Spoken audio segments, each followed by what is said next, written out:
Hello dear students, welcome back to Angels online platform. देखो, आज हम लोग दिसंबर एंडिंग का मेगा टेस्ट का सॉल्यूशन देखने वाले हैं जेई का। ठीक है, चलो फर्स्ट ऑफ ऑल हम लोग चलते हैं। क्वेश्चन नंबर 26 पूछा है, for an adiabatic of a perfect gas equal to. देखो, यहाँ पर आप लोगों को थोड़ा तकलीफ हो सकता है कि सर आपने क्या पूछ लिया है, बट कुछ नहीं है। सिर्फ आपको है ना, आप लोग मैथमेटिक्स वाले हो तो आप लोग इसके हिसाब से थोड़ा डिफरेंशिएशन पूछा है। ठीक है, देखो, किसी भी गैस के लिए PV raise to gamma is equal to क्या होता है, कांस्टेंट होता है। ठीक है, तो बस किसी एक को कांस्टेंट रख के किसी एक का डिफरेंशिएशन करना है, फिर वापस उसको कांस्टेंट रख के एक का क्या करना है, डिफरेंशिएशन। ठीक है, तो देखो पी को कांस्टेंट रखो तो वी रेस टू गामा का डिफरेंशिएशन क्या होगा, तो gamma into V raise to gamma minus one into D. क्या मेरी बात समझ में आ रही है? प्लस अब इसको कांस्टेंट रखो, V raise to gamma into क्या हो जाएगा, DP is equal to zero, क्योंकि कांस्टेंट का क्या होगा, जीरो होगा। यार इस भाई साहब को उस तरफ लेके जाओ, तो P into gamma V raise to gamma into D V is equal to minus of V raise to gamma into D. यार इतना होगा। ठीक है, अब मुझे तो क्या करना है, क्योंकि अच्छा यहाँ पे आपको दिखाई नहीं देगा होगा, बट वो पूछा है डेल्टा पी अपॉन पी। ठीक है, ये आपको ध्यान रखना है। तो बस डी पी अपॉन पी कर लो। ओके, तो यहाँ से मैं पी को इसकी तरफ लेके जाता हूँ और इसको नीचे लेके आता हूँ, तो gamma into V raise to gamma minus one into D V is equal to D P, और एक इधर आ जाएगा नीचे, माइनस को लेके आएगा। ठीक है, तो minus V raise to gamma. ठीक है, और डी पी बाय कितना हो जाएगा, पी हो जाएगा। ठीक है, अब देखो, ये माइनस ये पूरे को दे दो तो माइनस गामा, और इस तरफ कितना होगा, V raise to gamma into V raise to minus one into D V, और अपॉन कितना होगा, वी रेस टू गामा। ठीक है, तो अब ये कितना हो जाएगा, हाँ, V raise to gamma cancel, बचा कितना, डी पी बाई पी।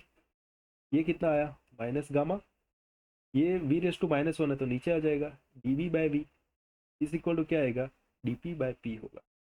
खैर, आपको ये ऑप्शन दिखाई देता होगा, कहाँ पर है, सी वन। ठीक है, आपका करेक्ट आंसर कौन सा होने वाला है, सी आपका करेक्ट आंसर होगा। ठीक है, बस एक छोटा इन्फॉर्मेशन था, वो आपको ध्यान रखना है कि कभी भी ऐसा कोई क्वेश्चन पूछ ले तो आपको क्या करना है वो आपको पता होना चाहिए। किसका रिलेशन पूछा है, इसका है ना, कौन सा रेशियो पूछा है, वो आपको थोड़ा समझ में आ जाना चाहिए। वो आपको समझ में आएगा यहाँ से एडियाबैटिक प्रोसेस के। ठीक है, तो आई होप आप लोगों ने करेक्ट किया होगा, नहीं किया है तो आज से थोड़ा ये चीज़ ध्यान में रखना है। ठीक है, चलो इसके बाद चलते हैं question number 27। Which statement is correct, कौन सा करेक्ट होगा। देखो, ये तो C P minus C V दिखाई दे रहा है, आर ये तो करेक्ट ही है, और पी जो एंथैल्पी होती है वो इंटरनल एनर्जी से वैसे ही ज़्यादा होती है। ठीक है, ये भी करेक्ट है, आइडियल गैस के लिए ये भी जीरो होता है। तो आपका जो करेक्ट आंसर होगा वो कौन सा होगा, ऑल ऑफ द अबव। ठीक है, तो ये भी आपको थोड़ा ध्यान में रखना है। चलो, उसके बाद पूछा है क्वेश्चन नंबर 28, एक molar heat capacity of water at constant pressure. Constant pressure पे मोलर हीट कैपेसिटी, जिसको हम लोग सीपीपी बोलते हैं, सीपीएम भी बोलते हो, 75। ठीक है, 1 kilo joule heat is applied, तो 1 किलो जूल मतलब वन, है ना, 1000 किलो जूल मतलब जूल हो जाएगा, इज इक्वल टू क्यू। तो 100 ग्राम ऑफ वाटर, मतलब मास ऑफ वाटर है ना, मोल फाइंड कर सकते तो 100/18 कर सकते तो मोल आ जाएगा। पूछा है increase the temperature of the water, बस डेल्टा टी फाइंड करना है। तो Q T is equal to N C P M into delta T. ये कितना है, तो कि 1000 है, 1000 जूल इज इक्वल टू 100/80, ये कितना आ जाएगा, 75, और इंटू डेल्टा। ठीक है, जब भी आप लोग ये डेल्टा टी फाइंड करोगे, आपका जो परफेक्ट आंसर बनेगा वो बनेगा 2.4 केल्विन। ठीक है, ये आपको ध्यान में रखना है। ओके, चलो इसके बाद आपको पूछा है, एक इक्वल वॉल्यूम पे दो मोनोएटॉमिक गैस है, A and B, same temperature and pressure पे मिक्स किया गया। अब देखो, आप मोनोएटॉमिक गैस ले रहे हो ना, सेम वॉल्यूम है, सेम मोनोएटॉमिक गैस है, तो उसका जो C P upon C V होता है, C P upon C V, वो ऑलवेज किसके इक्वल होता है ना, तो 5/3 होता है ना। क्योंकि एक CV कितना होता है 3R/2 और CP कितना होता है 5R/2। Ratio low 5/3 that is 1.67 या 1.666, 1.67 लिख सकते। ठीक है, इन दिस केस आपका करेक्ट आंसर कौन सा होगा 1.67। ठीक है, ये भी आपको एक ध्यान में रखने वाली बात थी। यार आप लोगों ने करेक्ट क्या होगा, आई होप सो। चलो क्वेश्चन नंबर 30 पूछा है, if 900 joule per gram of heat exchange at boiling point of water, then what is increase in entropy. Entropy में कितना इंक्रीज होगा। देखो हम लोग गड़बड़ी क्या करता है, वो नीचे ग्राम है ना वो तो देखते ही नहीं है। इसका मतलब होता है कि 1 ग्राम के लिए कितना है 900 जूल है, बट मेरे पास तो क्या है वाटर है, और वाटर में कितना होता है टोटल 18 ग्राम होता है। तो उसको 900 इंटू 18 करना है, तभी वो आपको क्या देगा delta H, and then delta S is equal to delta H by T. तो 900 इंटू 80 अपॉन वाटर का बॉइलिंग पॉइंट कितना होता है 373। जब आप लोग ये पूरा पुट करोगे आपका आंसर आएगा 43.4 जूल पर मोल। ठीक है, आपका करेक्ट आंसर होगा सी, जो कि कितना है 43.4 जूल पर मोल। तो मेरी बात समझ में आ रही है, क्लियर है। तो इसके बाद चलते हैं आगे, क्वेश्चन नंबर 31। देखो एक डेल्टा एच की वैल्यू गिवन है, डेल्टा एच है आपके पास 54.07 किलो जूल, डेल्टा एस है आपके पास 10 जूल पर मोल, आर की वैल्यू है आपके पास 8.314। तो पूछा है लॉग के। यहाँ पे इन दोनों की वैल्यू है ना, यहाँ से आपको पहले क्या निकालना पड़ेगा, हाँ डेल्टा जी निकालना पड़ेगा ना, क्योंकि डेल्टा जी का ही फॉर्मूला है delta H minus T delta S. ठीक है, जब तक आप लोग डेल्टा जी फाइंड नहीं करोगे तो लॉग के भी कैसे फाइंड कर सकोगे। ठीक है, तो डेल्टा जी आपके पास तो फाइंड करना है, डेल्टा एच आपके पास कितना है -54.07 किलो जूल, माइनस टेम्परेचर है आपके पास 298, और डेल्टा एस कितना आपके पास 10, और उसको 1000 से डिवाइड करो ताकि ये भी किलो जूल में आ जाए। ठीक है, 2.98 होगा तो -54.07 तो -2.98, तो ये नियरली कितना होगा, सॉरी 2.98 है। रेडी, तो 8, 16, 15, यहाँ पे 110.1, 5, 6, 7 और 57.05 समथिंग होगा, माइनस किलो जूल में आ जाएगा। देन आप लोग delta G is equal to -2.303 R T log K P find कर सकते हो। रेडी, तो देखो यहाँ पर अगर आप लोग वैल्यू पुट करोगे ना तो ये कितना आ जाएगा, किलो जूल में नहीं रखना है जूल में रखना है, तो -57,050 इज इक्वल टू, यहाँ पे आपको ये पुट करना है, एंड -2.303, आर की वैल्यू 8.314 क्योंकि जूल में है सब कुछ। ओके, तो वो भी वही दिया है, और टी का है 298 और लॉग के पी। ठीक है, और जब ये आप लोग डिवाइड करोगे तो लॉग के पी है ना वो किसके इक्वल आएगा 10 के इक्वल आएगा। लॉग के पी किसके इक्वल आएगा 10। तो यहाँ पर जो आपका करेक्ट आंसर बनेगा वो कौन सा है 10 है। ओके, तो बॉम्बे आपका क्या हो जाएगा करेक्ट आंसर होगा। चलो इसके बाद आगे चलते हैं, क्वेश्चन नंबर 32 पूछा है, the direct conversion of A to B difficult and thus it is convert by path. पहले ए से सी में गए, सी से डी में गए, डी में बी में गए। देखो आपको ए टू बी फाइंड करना है, इन सब का क्या करना पड़ेगा प्लस। तो देखो पहले डेल्टा एस ए टू सी है, चलो यही जा रहा है ए टू सी, कितना है 50, कोई बात नहीं भाई। फिर सी से डी जा रहा है 30, ओके, सी से डी में जा रहा है कितना है 30, कोई बात नहीं। फिर यहाँ पे देखो उल्टा है, यहाँ पर डी से बी में जा रहा है, और यहाँ पे क्या बोला है बी से डी, हमको तो डी से बी में जाना है, तो यहाँ पे कितना हो जाएगा -20। तब जाके देखो सी से कैंसिल, डी डी कैंसिल, तो ये बनेगा क्या टोटल ए टू बी, और वो कितना हो रहा है, तो 5, 3, 80, 80 -20 60 हो जाएगा ना, हाँ तो 60 EU। बस आपका करेक्ट आंसर कौन सा होगा, ए होगा 60 EU।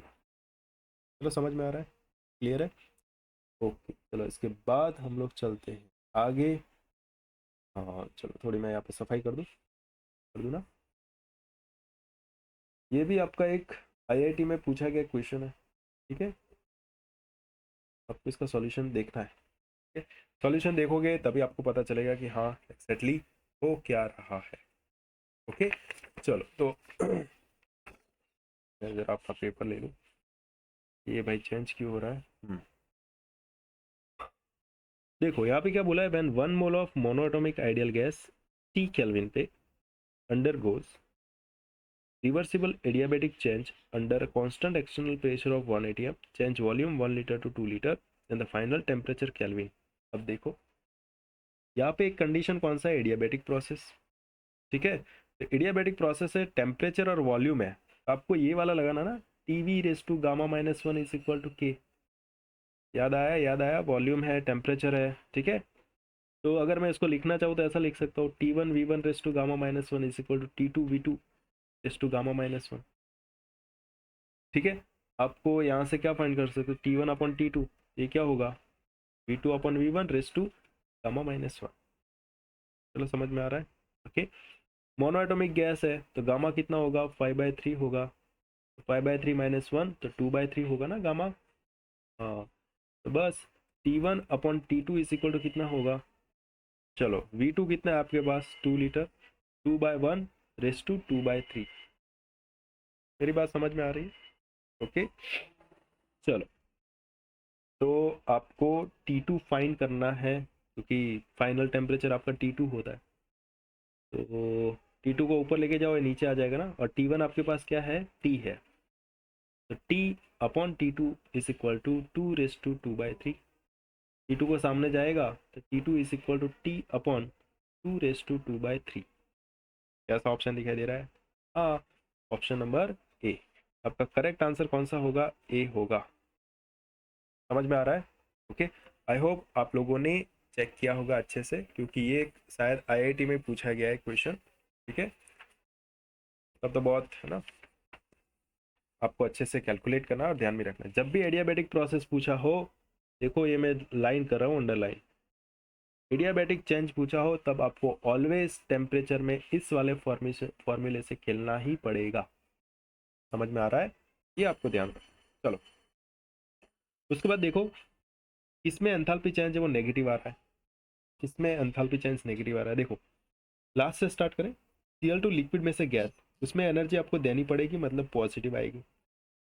एक हाफ गैस में से Cl गैस, मतलब एक मॉलिक्यूल में से एटम बन रहा है तो उसमें भी आपको एनर्जी देनी पड़ती है, तो पॉजिटिव आती है।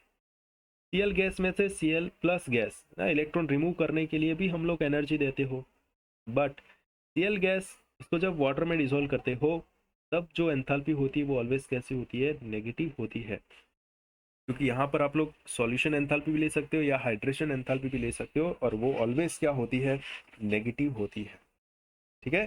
तो आप लोगों को ये ध्यान रखना है, 34 में कौन सा ऑप्शन आएगा, ऑप्शन नंबर ए, ठीक। चलो तो उसके बाद आगे चलते हैं, पूछा है 35 विच इज नॉट करेक्ट, मतलब करेक्ट नहीं है, मतलब आपको गलत फाइंड करना है, ठीक है। अब देखो इन एक्सोथर्मिक रिएक्शन, अच्छा एक्सोथर्मिक रिएक्शन में क्या था, तो एक्सोथर्मिक रिएक्शन में यहाँ पे रिएक्टेंट था, यहाँ पे फ्रैक्शन ऑफ रिएक्शन होता है, और हम लोग एक क्या बनाते थे, अच्छा enthalpy of product is less than the reactant, मतलब डेल्टा एच अगर एक्सोथर्मिक में क्या आता है, नेगेटिव, इसका मतलब एच आर क्या होगा, मोर नेगेटिव होगा, और एच पी कैसा होगा sir, H P minus H R होता है ना, हाँ, H P minus H R, मतलब यहाँ पर एच आर कैसा होगा, ज़्यादा होगा, ठीक है। एच आर ज़्यादा है एज कम्पेयर टू ये, मतलब ये वाला बनेगा। तो देखो सही पूछा है, enthalpy of product is less, कम ही है, मतलब ये तो आपका क्या है, करेक्ट है। फिर पूछा है, हाँ फॉर्मूला पूछा है, देखो डेल्टा एच सब्लिमेशन क्या होता है, delta H fusion plus delta H vaporisation. आपको पूछा है डेल्टा एच फ्यूजन, तो इसको सब्जेक्ट बनाओ तो सब्लिमेशन माइनस क्या होगा, वेपराइजेशन, ये भी करेक्ट है। और किसी भी टेम्परेचर पे डेल्टा एच कैसा होता है, ऑलवेज नेगेटिव होता है, और डेल्टा एच कैसा होता है, पॉजिटिव होता है, ये भी सही है। तो एकमात्र ऑप्शन एक बचा है जो आपका क्या होगा, नेगेटिव होगा। देखो कैसे, नेगेटिव क्या, नॉट करेक्ट होगा। देखो यहाँ पे सॉलिड है, गैस गैस, एक में से आधा गया तो आधा बचेगा ना, तो डेल्टा एच का फॉर्मूला क्या होता है, delta U plus delta N G R T. In this case delta H कैसा होना चाहिए, ज़्यादा होना चाहिए टू डेल्टा यू। ठीक है, आपका करेक्ट आंसर कौन सा बनेगा, डी बनेगा। ठीक है, जो कि कैसा है, इनकरेक्ट है, ध्यान रखना ये कैसा हो जाएगा आपका, इनकरेक्ट। आपको करेक्ट फाइंड नहीं करना है। ठीक है, चल इसके बाद चलते आगे, क्वेश्चन नंबर 36। मैं थोड़ा सफाई वफाई कर दो इधर। ठीक है, क्वेश्चन नंबर 36 में क्या पूछा है, सिंपल क्वेश्चन है। ठीक है, गिब्स फ्री एनर्जी पूछी है बस। आपके पास डेल्टा यू है, डेल्टा एस है, आपको पहले डेल्टा एच फाइंड करना है। Delta H is equal to delta U plus delta N G R T. ठीक है, और जैसे ही आप लोग ये पुट करोगे तो डेल्टा यू आपके पास कितना है 2.1, रिएक्शन के हिसाब से 2 - 1 तो 1 ही आएगा, delta N G R T. R calorie में 2 पुट करना है, और टेम्परेचर कितना बताया यहाँ पर 300 के। ठीक है, तो 2.1 प्लस, ये मैंने सही लिखा ना सब कुछ, ओके। किलो कैलोरी में तो नीचे 1000 से डिवाइड भी करना पड़ेगा, 1216 0.6। ठीक है, 2.7 किलो जूल के आसपास आएगा kilo calorie, delta H. Then आपको ये वाला फॉर्मूला पुट करना है, delta H minus T delta S. Delta H कितना है 2.7, ओके प्लस ही है। टेम्परेचर कितना है 300, और डेल्टा एस आपके पास 2.1 किलो कैलोरी, सॉरी 20 है, कैलोरी है, 1000 से डिवाइड करो, ये 3 पॉइंट कट गए, 3 2.7 माइनस 3, ये रहा ना 2.7 माइनस 3, 3 हो रहा है। ये वापस से चेक कर लेना थोड़ा, ये गलत ना लिख लिया हो, ये 2.1 है, ओके किलो कैलोरी में, प्लस 2 में से ये 1 गया, सॉरी ये लिक्विड है, अरे रे यहाँ पे 2 ही आएगा सीधा, तो 2 to the 4, 6 6 2 12 होएगा याद है ना, और 12 से ये दोनों पॉइंट कट गए तो 1.2 होगा, सॉरी ये कितना होगा 1.2, क्योंकि इसके हिसाब से तो ऑप्शन ही नहीं हो रहे थे। 1.2 और ये कितना हो जाएगा 3.3 होगा। ठीक है, ये आपके पास है 3.3, 3.3 में से 3 को माइनस करना है, तो 3.0, तो नियरली 2.3 या इसके आसपास आ रहा है। ठीक है, और ये 3 to the 6, सर ये 6 है, और ये नेगेटिव वैल्यू है, तो 6 में से 3.3 जाएगा तो नेगेटिव 2.7, 3 to the 6, ओके। तो 2.7 क्या हो जाएगा किलो कैलोरी। ठीक है, आपका करेक्ट आंसर कौन सा बनेगा, -2.7 किलो कैलोरी। ठीक है, आप लोग जरा ये डेल्टा जी में ध्यान रखना, ओके, गलत वलत ना हो जाए। खैर 37, देखो क्या बोला है, enthalpy change for the following reaction. एक रिएक्शन है जिसमें एक स्ट्रॉन्ग एसिड है, और स्ट्रॉन्ग बेस है, और स्ट्रॉन्ग एसिड है, और इसके एंथैल्पी हमको पता है -57 है। अब बोला है कि कुछ और हमने लिया है जो कि एक एसिड है और एक बेस है। अब देखो ये भी कितना देगा 2OH माइनस, ये भी कितना देगा 2H प्लस, यहाँ पर जो बनेगा वो भी 2H2 है। तो 1 मोल के हिसाब से कितना मिलता है, 57 मिलता है ना।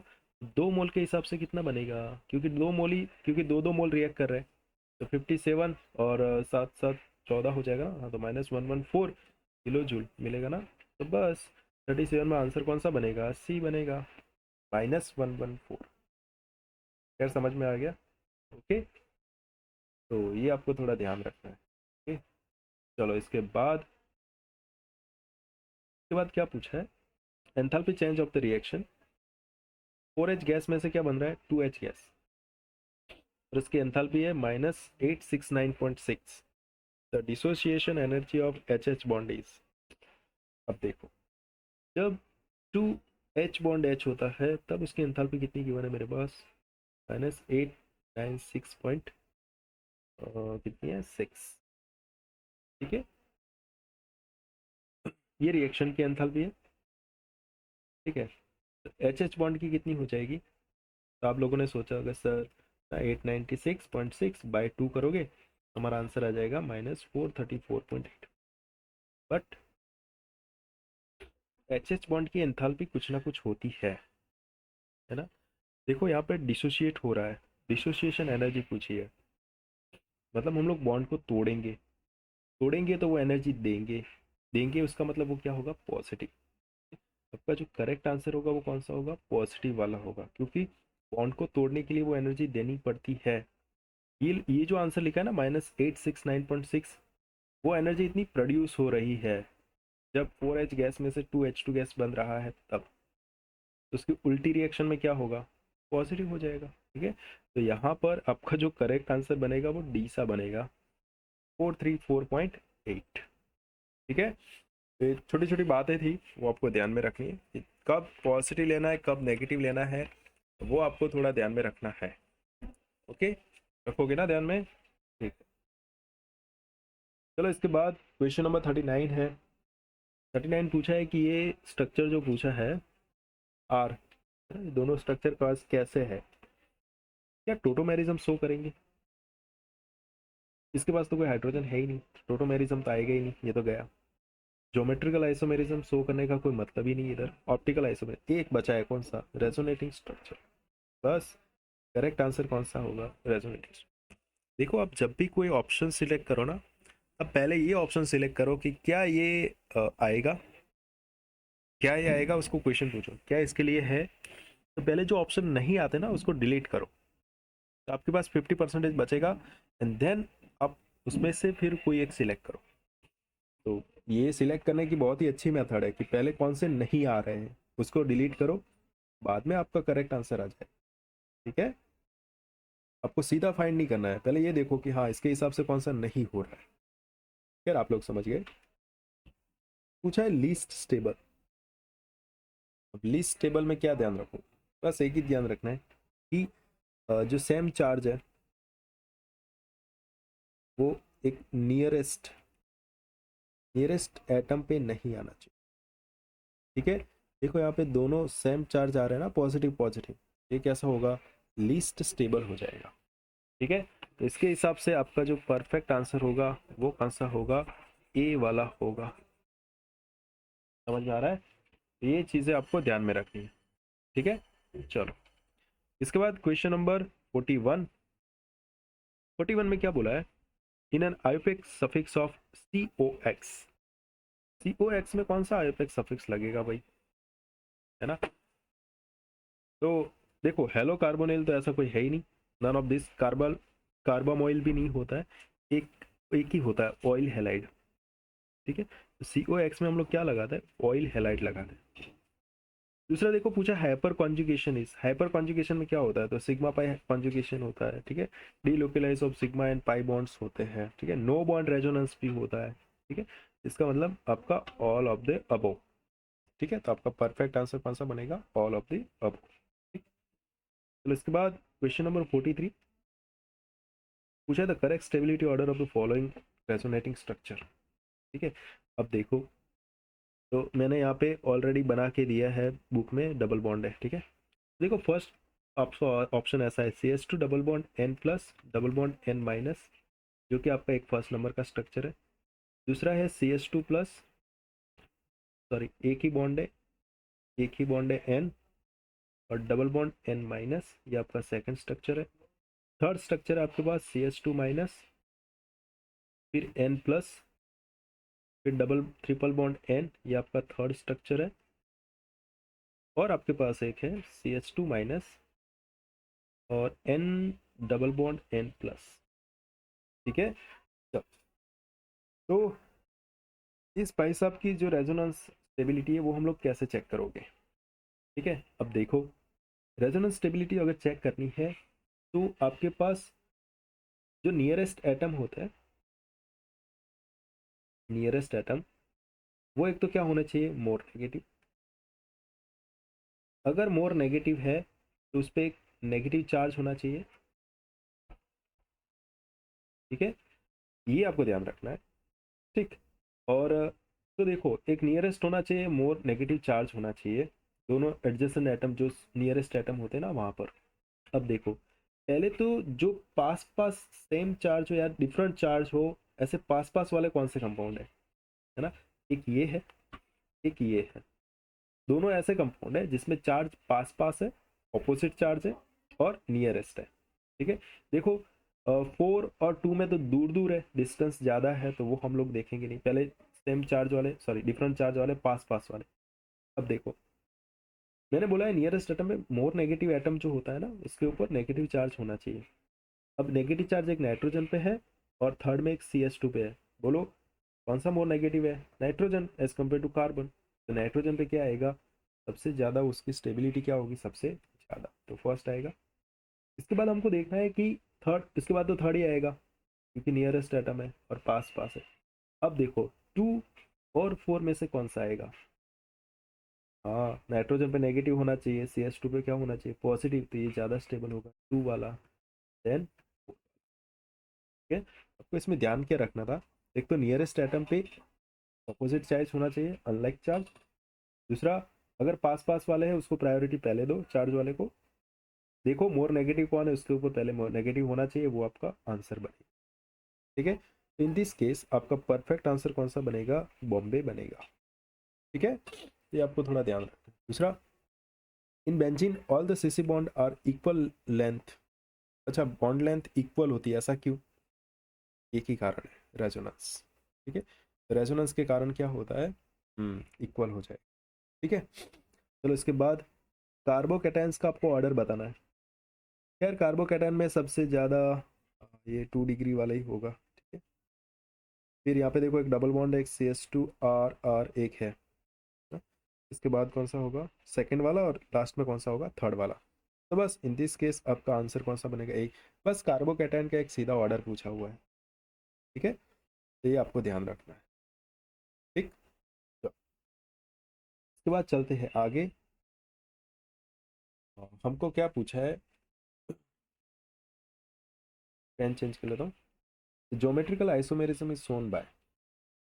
देखो ज्योमेट्रिकल आइसोमेरिज्म कौन शो करेगा, तो जिसमें एक two different group are present, each double bond carbon at, दो different group double bond carbon पे प्रेजेंट होगा, वही आपको क्या देगा, हाँ क्या देगा, ज्योमेट्रिकल आइसोमेरिज्म। ठीक है, अब देखो आपके पास ये कंपाउंड है, कार्बन के साथ एक C है, एक H है। ओके, और यहाँ पर इसके साथ यहाँ पर जुड़ा हुआ है। ठीक है, तो यहाँ से एक ज्योमेट्रिकल आइसोमेरिज्म शो करेगा, यहाँ पे सामने है। ठीक है, तो ये शो नहीं करेगा, CS2 अकेला, ये दोनों तो आएंगे नहीं। इन दोनों केसेस में सोचना है, तो सबसे ज़्यादा प्रायोरिटी में यही आ रहा है, D वाला। ठीक है, तो इन दिस केस आपका आंसर कौन सा बनेगा, D बनेगा, ज्योमेट्रिकल आइसोमेरिज्म। ठीक है, चलो इसके बाद तो सीधे बुक की है, which reagent is suitable for preparation of formaldehyde from methane. Okay, सीधा बुक का है, मेन आंसर आपका MO2O3, और इसको गर्म करना है जिसके कारण क्या बन जाएगा, मीथेन बन जाएगा। ठीक है, उसके बाद 48 पूछा है, propane can be best prepared by the reaction. ये भी आपकी बुक की है कि किसमें से हम लोग प्रोपेन सबसे अच्छे तरीके से बना सकते हैं। वो है आपके पास CS3 ट्वाइस COLI। ठीक है, ये भी आपको याद रखना था। यार उसके बाद थोड़ी सी मैं जगह बना लूँ, तो थोड़ा थोड़ा लिख के कैलकुलेट कर। ठीक है, चलो ये भाई साहब नहीं जाएगा, कोई बात नहीं। हम्म, चला जा, नहीं जाएगा, चला जा, नहीं जाएगा। Very good. चल, हमको पूछा है कि एक्स है जो कि NaOH और CO के साथ रिएक्ट करके CS3 बना रहा है। इसका मतलब आपके पास एक्स कैसा होना चाहिए, मैं लिखता हूँ एक्स कैसा होना चाहिए, CS3 क्योंकि यहाँ पे दो दो CS3 आ रहा है, और ये भाई साहब किस में चले जाएंगे, CS2COO Na। क्या आपका ऐसा एक्स होना चाहिए, जब भी आप लोग उसको NaOH और प्लस CaO के साथ रिएक्ट करोगे, तब ये क्या बनाएगा, CS3 एंड CS3।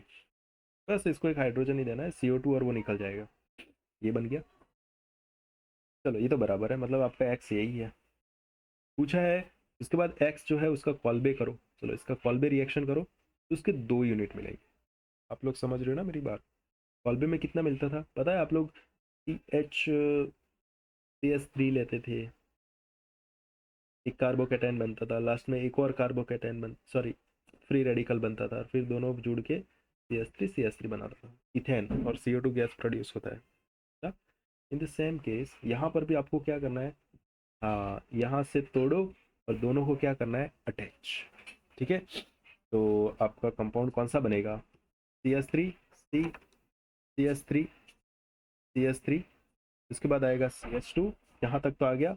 अगेन यही कंपाउंड वापस से अटैच करना है, CH2 CH3 देख लो ऐसा ऑप्शन आपको कहाँ दिखाई दे रहा है। ओके, तो वो आपका ऑप्शन कौन सा होगा, बॉम्बे। ठीक है, बॉम्बे क्या हो जाएगा, आपका एक परफेक्ट आंसर हो जाएगा। यार आप लोगों को ये बात समझ में आ गई होगी। ओके, चलो उसके बाद एक और लास्ट क्वेश्चन बचा है, देख लेते हैं। लास्ट क्वेश्चन में क्या पूछा है, तो पूछा है एक एक्स है जो कि सोडियम और हाफ H2 के साथ रिएक्ट कर रहा है और क्या बना रहा है, वाई। और फिर उसका क्या करना है, डीकार्बोक्सिलेशन और जेड बनाना है, होमोलोगस ऑफ अल्केन बोला है। देखो जेड को एक आपके पास प्रोडक्ट है। ओके, हमको तो क्या पूछा है, एक्स ही पूछा है। ठीक है, तो मिथ्योनिक एसिड है, एक ब्रोमो इथेन है, इथाइल अल्कोहल है, इथेनोइक एसिड है। सबसे ज़्यादा मैं प्रायोरिटी ना इथेनोइक एसिड को दूंगा पहले। ठीक है, क्योंकि वो सोडियम के साथ रिएक्ट करके एक अच्छा सा सोडियम एसिटेट बना रहा है, इसलिए मैं इसको पहले प्रायोरिटी दूंगा। तो CH3COOH जब वो Na के साथ रिएक्ट करेगा in the presence of half of H2, तो वो क्या बनाएगा, तो वो बनाएगा CH3COONA। ठीक है, तो ये आपका हो गया Y, ये आपके पास है X। ठीक, फिर आपको क्या करना है, क्योंकि NaOH प्लस CaO को साथ उसको गर्म करना है, तब जाके वो क्या बनाएगा, CH4 प्लस Na2CO3। ठीक है ना, तो हाँ यहाँ पर आपकी प्रोडक्ट मिलेगी CH4। तो आपका X क्या होगा, ठीक है, देखो इथाइल अल्कोहल और ब्रोमो इथेन तो आते ही नहीं है। ठीक है, मिथेनोइक एसिड में होता है HCOOH। ठीक है, तो HCOOH में तो सोडियम के साथ रिएक्ट करोगे तो क्या बनेगा, मैं बना देता हूँ, HCOONA। और जैसे आप NaOH और CaO के साथ रिएक्ट करोगे तो बनेगा H2 plus CO2 sorry Na2CO3। बस यहाँ पे तो H2 बन रहा है और यहाँ पे क्या बन रहा है, CH4। आपको वही पूछा है, होमोलोगस ऑफ अल्केन बनना चाहिए, अल्केन सीरीज का। आपका परफेक्ट आंसर कौन सा हो जाएगा, इथेनोइक एसिड होगा। आई होप आप लोगों को समझ में आ गया होगा। ठीक है, बस यहाँ तक हम लोगों ने पूरा जेई का सॉल्यूशन देख लिया है। मिलते हैं नेक्स्ट मेगा टेस्ट में, तब तक के लिए सबको जय श्री कृष्ण।